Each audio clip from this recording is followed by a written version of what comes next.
Dollar সংকট কতটা কাটলো? ধন্যবাদ আবারও।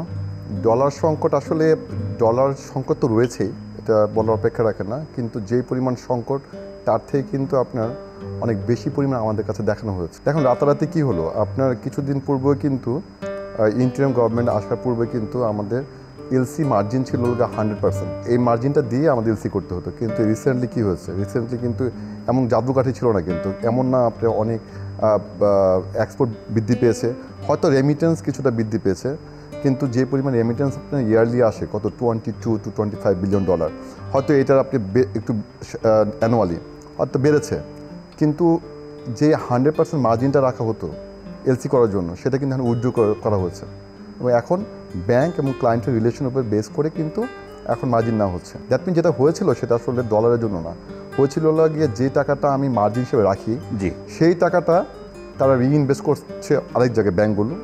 ব্যাংকগুলো এক্সট্রা একটা বেনিফিট পাওয়ার জন্য এই কাজগুলো করছিল শুধুমাত্র এসএমইদের উপরে। এরকম একটা চক্রান্ত ছিল, বিদায় কিন্তু আজকে চলে গেছে, উঠে গেছে, কিন্তু এখন কিন্তু আপনার আমরা 10% মার্জিন দিয়ে কিন্তু মানে সেটা অনেকটাই সহনশীল, কিংবা আপনারা যেভাবে প্রত্যাশা করেন সেরকম একটা অবস্থা এখন চলে এসছে। হ্যাঁ,